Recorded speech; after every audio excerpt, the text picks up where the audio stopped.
Hoje vamos ler O Príncipe Mendigo, então bora lá. The next day, the foreign ambassadors came with their gorgeous trains, and Tom, throned in awful state, received them. The splendors of the scene delighted his eye and fired his imagination at first, but the audience was long and dreary, and so were most of the addresses. Wherefore, what began as pleasure grew into weariness and homesickness. By and by. Tom had the words which Hertford put into his mouth from time to time, and tried hard to acquit himself satisfactorily, but he was too new to such things, and too ill at ease, and accomplished more than tolerable success. He looked sufficiently like a king, but he was still ill able to feel like one. He was cordially glad when the ceremony was ended. The larger part of his day was wasted, as he termed it, in his own mind, in labors pertaining to his royal office. Even the 2 hours devoted to certain princely pastimes and recreations were rather burden to him than otherwise. They were so fettered by restrictions and ceremonious observances. However, he had a private hour with his whipping boy, which he counted clear again, since he got both entertainment and needful information out of it. The third day of Tom's kingship came and went much as the others had done. But there was a fourth day. But there was a lifting in his cloud in one way. He felt less uncomfortable than at first. He was getting a little used to his circumstances and surroundings. His chains still galled him, but not at all the time. He found that the presence and homage of the great afflicted and embarrassed him less and less sharply with every hour that drifted away. But for one single dread, he could have seen the dining in public. It was to begin that day. There were greater matters in the program, for on that day he would have presided a council which would take his views and comments concerning to the policy to be pursued toward foreign nations that scattered far and near over the great globe. On that day, too, Hertford would be formally chosen to the Grand Office to the Lord Protector. Other things of note were appointed for that fourth day also, but to Tom they were all insignificant compared with the ordeal of dining all by himself, with a multitude of curious eyes fastened upon him, and a multitude of mouths whispering comments upon his performances and upon his mistakes, if he should be so unlucky as to make any. Still nothing could stop that fourth day, and so it came.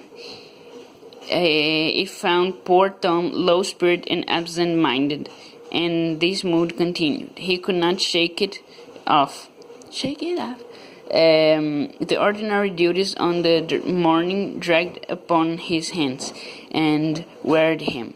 Once more he felt the sense of captivity heavy upon him. Late in the forenoon he was in large audience chamber conversing with the Earl of Hertford, and dully awaiting the striking of the hour appointed for a visit of ceremony from considerable numbers of great officers and courtiers. After a little while, Tom had wandered to a window and become interested in the life and movement of the great highway beyond the palace gates, and not idly interested, longing with all his heart to take part in person in its stir and freedom, saw the van of a hooting and shooting mob of disorderly men, women, and children of the lowest and poorest degree approaching from up the road. I would I knew that 'tis about, he exclaimed, with all a boy's curiosity in such happenings. Thou art the king, solemnly responded the earl, with a reverence. Have I, your grace, leaves to act? Oh, blithely yes, oh, gladly yes, exclaimed Tom excitedly, adding to himself with a lively sense of satisfaction. In truth, being a king is not all dreariness, it hath its compensation and conveniences. The earl called a page and sent him to the captain of the guard with the order. Let the mob be halted and inquiry made concerning the occasion of its movement. By the king's command. A few seconds later, a long rank of the royal guards, clothed in flesh and steel, filled out the gates and formed across the highway in front of the multitude. A messenger returned to report that the crowd were following a man, a woman, and a young girl to execution for crimes committed against the peace and dignity of the realm. Death, and a violent death for those poor unfortunates. The thought wrung Tom's heartstring. The spirit of compassion took control of him, the exclusion of all other considerations. He never thought of the offended loss or on the grief or loss which this criminal had inflicted upon their victims. He could think of nothing but the scaffold and the grisly fate hanging over the heads of the condemned. His concern made him even forget for a moment that he was but the false shadow of a king, not the substance. And before he knew it, he had blurted out the command, "Bring them here." Vamos ler em português. Português.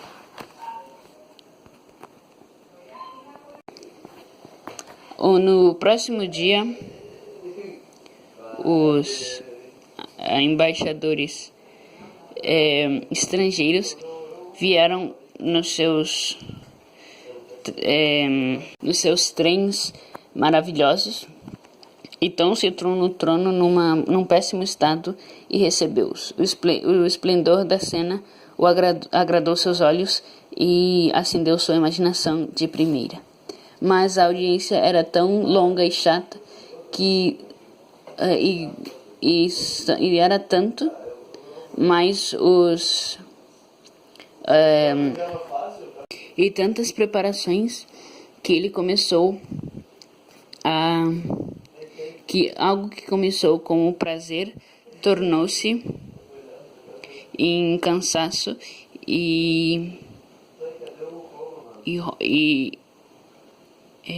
homesickness e saudade. Tom tinha na boca as palavras que Hertford lhe dava de tempo em tempo e tentou o máximo para se comportar satisfatoriamente. Mas ele era muito novo para aquelas coisas e muito ruim para conseguir mais que um sucesso tolerável. Ele parecia suficientemente como um rei, mas ele era muito ruim para sentir-se como um. Ele estava cordialmente feliz quando a cerimônia acabou. A maioria do tempo do seu dia foi gastado, como ele o disse, na sua própria mente, em labores pertencentes ao ofício real. Até as 2 horas que eram para o divertimento e a recreação de príncipe foi um fardo que ele teve de carregar, e ele estava tão agrilhoado por restrições e observâncias cerimoniais. Agrilhoado, um grilhão, é isso daqui, ó. Que os prisioneiros ou escravos levavam para que eles não fugissem. Às vezes tinham até umas bolas de peso para que a pessoa não conseguisse andar muito fácil, que era bem pesado, e eles não conseguiam mexer o pé com muita facilidade.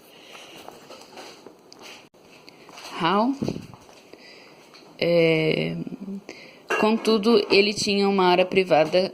Ele teve uma hora em privado com seu bode expiatório, o qual contou tudo claramente de novo, já que ele tinha ambos entretenimento e informação preciosa dele. No terceiro dia do reinado de Tom Kent, veio e foi muito como os outros tinham ido e vindo. Mas tinha But there was a lifting. Mas tinha uma nuvem se levantando. Tinha uma dúvida que ele se sentia menos confortável do que na primeira vez. Ele estava ficando cada vez mais acostumado às circunstâncias que os cercavam. Suas cadeias não o incomodavam, ou ainda incomodavam, mas não todo o tempo. Ele se encontrou na presença e respeito de grande aflição e vergonha, para ele cada vez menos e menos aguda, com cada hora que ia sobre a sua cabeça. Mas por pequeno dread, he could have seen the fourth day. Dread é algo que é chato. Por uma chatice, ele poderia ver o quarto dia se aproximar com um estresse sério. Ele comendo em público. Dread também pode ser algo terrível. Dreadful. Cadê? Ele teria que presidir no conselho, com qual ele teria olhares e ordens pertencentes à política que deveria ser perseguida por outras nações estrangeiras espalhadas perto e longe do grande globo. Naquele dia também, Hertford seria formalmente escolhido para o grande ofício do Lorde Protetor. Outra coisa de notar foi que foram apontados para o quarto dia também, mas para Tom, todos os outros eram insignificantes comparado com comer somente por ele, na multitude de olhos curiosos que estavam apontando para ele, e uma multitude de olhares uma multitude de bocas que sussurravam sobre os seus atos e erros, que se ele fosse tão azarento de cometer algum. Ainda nada poderia parar o quarto dia, então ele veio. Tom se encontrou triste e absento de pensamentos, e assim continuou o seu ânimo. Ele não poderia tirá-lo de sua mente.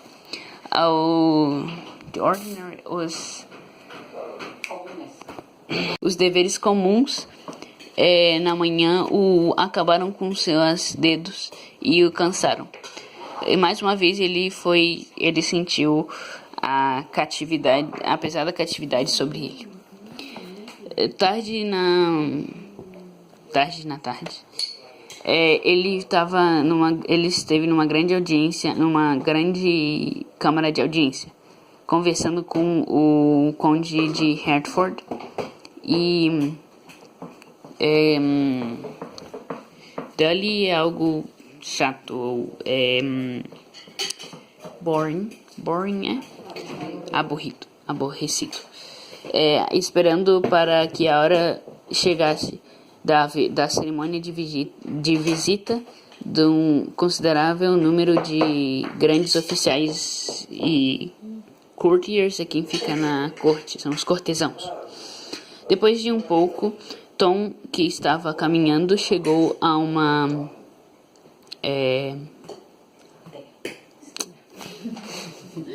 chegaram até uma janela e olhou e se interessou pela vida e movimento que tinha na grande estrada além dos portões do palácio. E não interessado ociosamente, mas querendo com todo o seu coração participar em pessoa na sua prisão e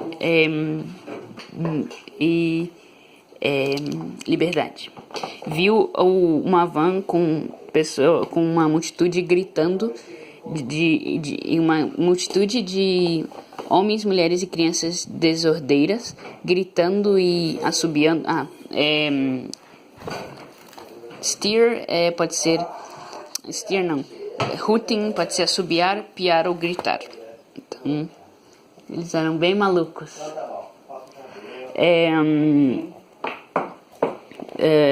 Tá. Eu queria saber sobre isto, ele exclamou, com toda a curiosidade de um menino, com tais acontecimentos. Você é o rei, o duque respondeu solenemente com uma reverência. Você quer que eu have I your grace leave? Quer que eu deixe o ato? Sim, alegremente sim, exclamou Tom, excitedly, animado, empolgado. Adicionando a si mesmo um senso de satisfação, um senso de satisfação vivaz, que é que ele está vivo, ele está se sentindo bem empolgado. E, na verdade, ser rei não é somente tristezas, tem sua compensação e conveniências. O duque chamou um pajem e mandou ao capitão da guarda, ordenando: seja o povo parado, inquirido sobre a ocasião desse movimento, por ordem do rei. Poucos segundos depois, um punhado de guardas reais correram do portão e se formaram através da estrada na frente da multidão. O mensageiro voltou para reportar que a multidão estava seguindo um homem, uma mulher e uma criança que deveriam ser executadas por crime cometido contra a paz e dignidade do reino. Morte e morte violenta para esses pobres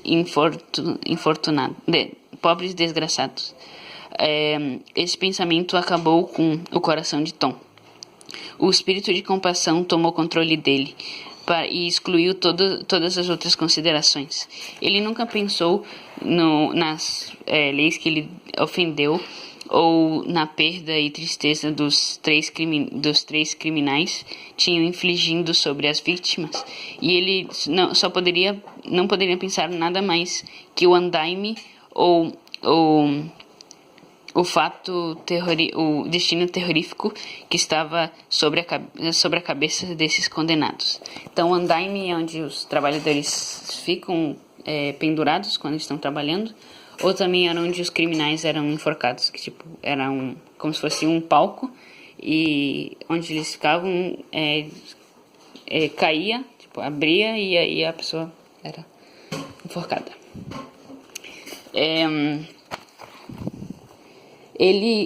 Esse assunto o fez até esquecer no momento, que ele não era uma falsa, que ele era uma falsa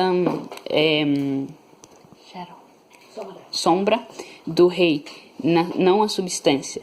E antes que ele soube, ele gritou sem pensar a ordem: tragam-nos aqui.